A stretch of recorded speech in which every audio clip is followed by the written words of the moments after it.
শুভ সন্ধ্যা। একটা কবিতা পাঠ করছি, কৃপণ। আমি ভিক্ষা করে ফিরিতেছিলাম গ্রামের পথে পথে, তুমি তখন চলেছিলে তোমার স্বর্ণরথে। অপূর্ব এক স্বপ্ন সম লাগতেছিল চক্ষে মম।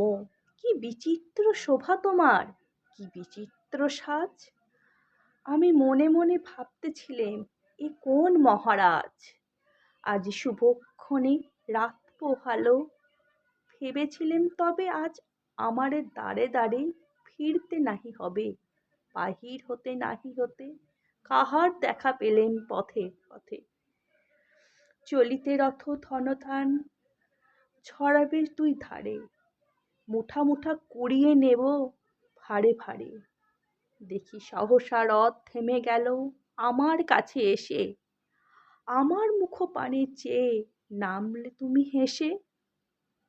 দেখে মুখের প্রসন্নতা জুড়িয়ে গেল সকল ব্যথা। হেনকালে কিসের লাগি তুমি অকস্মাৎ আমায় কিছু দাও গো বলে বাড়িয়ে দিলে হাত। মরি একই কথা রাজাধিরাজ, আমায় দাও গো কিছু শুনে ক্ষণকালের তরে রইনু মাথা নিচু। তোমার কি বা অভাব, ভিখারি ভিক্ষুকের কাছে কেমন কেবল কৌতূহলের বশে আমায় প্রবঞ্চনা।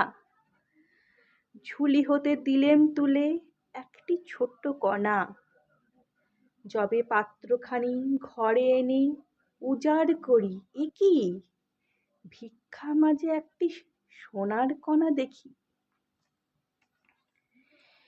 দিলেম যারাজ ভিখারিকে, স্বর্ণ হয়ে এলো ফিরে। তখন কাঁদিয়া চোখের জল দুটি নয়ন ভরে তোমায় কেন দিলেন দিইনি আমার সকল শূন্য করে। নমস্কার। কিছু ভুল ত্রুটি হলে অবশ্যই ক্ষমা করবেন।